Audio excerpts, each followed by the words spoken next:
cher étudiant, suite à la demande de l'un de vos camarades qui m'a demandé d'envoyer un vidéo ou bien un audio avec les PDF que je envoie. Donc ici, on va lire ensemble donc, la correction du premier exemple. On va lire toutes les étapes.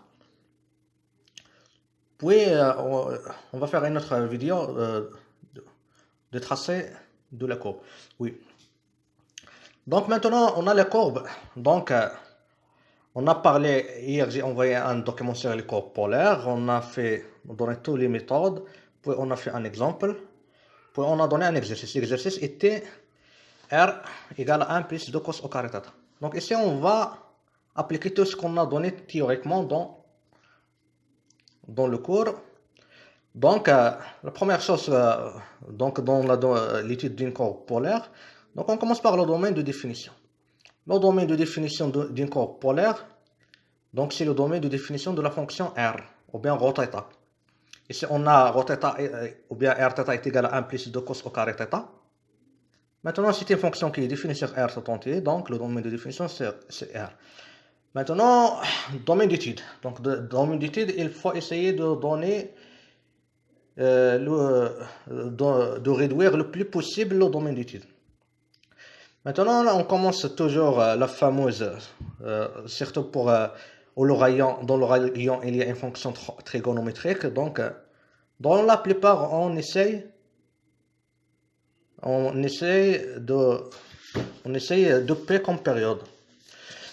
Donc, mais généralement, on fait ρ de θ plus t. Ρ de θ plus t. Maintenant, ici, t, puisque c'est une fonction trigonométrique, on va prendre t est égal à 2p. Maintenant, ρ de θ plus 2p est égal à ρ θ. C'est clair? Car si on vient ici, on a un ρ de θ plus 2p va être égal à 1 plus 2 cos au carré de θ plus 2p. Cos au carré de θ plus 2p est égal à cos au carré de θ. Donc on aura ρ de θ plus 2p est égal à ρ θ. Maintenant, f de θ plus 2p. Car comme dans la définition d'une courbe polaire, on a une courbe polaire d'équation R égale à ρ θ. C'est-à-dire si la courbe définie par f de θ égale à ρ θ fois u θ. Ρ de θ fois u θ. Donc, c'est comme ici dans les courbes polaires, c'est comme on écrit. Donc, les courbes paramétriques qu'on a déjà vues, ce sont des courbes. Car une courbe, c'est une partie du plan. C'est une partie du plan. Donc, on a travaillé dans les courbes paramétriques, premièrement, dans les coordonnées cartésiennes. Ici, on travaille dans les coordonnées polaires. Maintenant, à la place de donner x de t, y de t, non? Donc, on donne le rayon et l'angle. Donc, ici, le rayon, c'est ρ θ. Et θ, c'est l'angle. Donc, on aura c'est ρ de θ. Donc, ρ de θ, et il est porté par u θ. U θ, c'est le vecteur unitaire sinus θ, i plus cos θ, g. Oui. Maintenant, donc, f de θ plus 2p, elle va être égale à ρ θ plus 2p fois e θ plus 2p. Donc, c'est ρ de θ. Maintenant, e de θ plus 2p, donc c'est cos θ plus 2p. Cos θ plus 2p, c'est cos θ. Deuxième composant, c'est sinus θ plus 2p, c'est sinus θ. Donc, on aura c'est ρ θ fois u θ. Donc, f de θ plus 2p est égal à f de θ. Donc, ici, on a f et les 2p périodiques. Donc, il suffit de tracer la courbe. C'est un intervalle de longueur de p. On prend moins p, p. Maintenant, on passe à une autre. On va réduire encore le domaine. Maintenant, avec une autre chose, donc, on va calculer f ρ de θ plus p. Ρ de θ plus p. On a ρ de θ plus p est égal à ρ de θ, car cos au carré de θ plus p, c'est moins cos θ au carré, donc c'est cos au carré de θ. Donc on a ρ de θ plus p est égal à ρ θ. Maintenant, on calcule f de θ plus p, c'est ρ θ plus p fois u θ plus p. Donc, est égal à ρ θ fois u θ plus p. Donc maintenant ça, donc ajouter ça, donc ça c'est encore un moyen. Maintenant, par exemple, on a une courbe polaire, on calcule ρ de θ plus 2p, on trouve qu'il est de p périodique, donc il faut tracer sur un intervalle de longueur p, de longueur de p. Maintenant, si on remarque que ρ de θ plus p égale à ρ de θ, alors on aura f de θ plus p est égal à ρ θ fois u θ plus p. Donc, si on a par exemple ici, c'est f θ. F θ, c'est ça. Donc, on aura ici ρ de θ, f de θ plus p. Donc, f de θ plus p. Donc, elle va être ici. F de θ plus p. Car f de θ plus p, il est porté par u θ plus p. Maintenant, u θ plus p, donc l'angle, ça, c'est ça θ. Donc, cet angle-là, il va être égal à θ plus p. Donc, il va être porté par u θ plus p. Et il va être multiplié par le rayon, qui est ρ θ. Donc, f de θ plus p, il est le symétrique de f de θ par rapport à l'origine. Donc, on aura f de θ plus p, il est symétrique de f de θ par rapport à l'origine. Maintenant, donc ça ajouté, comme j'ai dit, ajouté à vos techniques. Donc, si on remarque que ρ θ plus p égale à ρ θ, donc on aura f de θ plus p, c'est le symétrique de f de θ par rapport à l'origine. Donc, il suffit d'étudier la courbe sur un intervalle de longueur p. Donc, on prend moins pi demi, c'est un intervalle de longueur p. Puis, on complète la courbe par symétrie par rapport à l'origine. C'est-à-dire, on va tracer entre moins pi demi et pi demi. Puis, pour avoir la courbe totale sur moins pp, on fait une symétrie par rapport à l'origine. Aussi, ici, on prend toujours un intervalle centré en 0.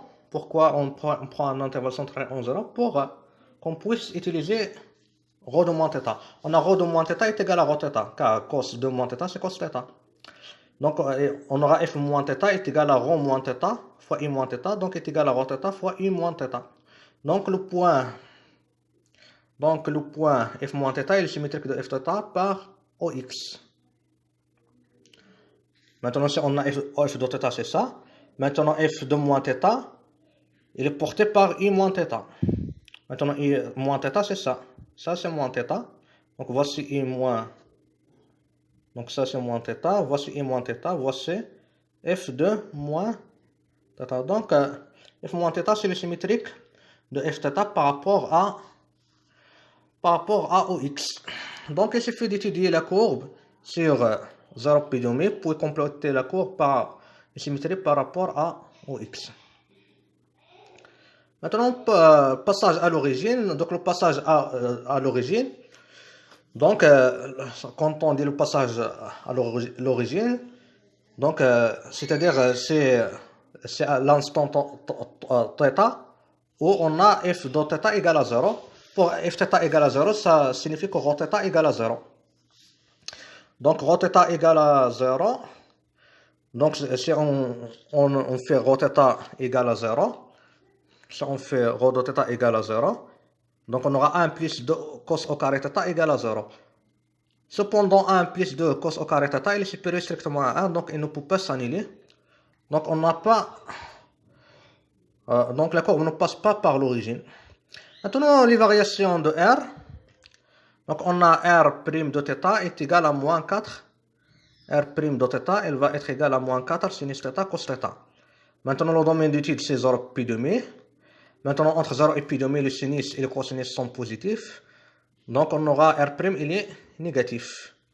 Donc, R, elle est décroissante. Donc, elle décroît de 3 vers 1. Maintenant, tangente parallèle aux axes. Tangente parallèle aux axes. Maintenant, on a f de θ est égal à ρ θ et θ. Et θ, c'est cos θ sinus θ. Maintenant, ρ θ est égal à 1 plus 2 cos au carré θ.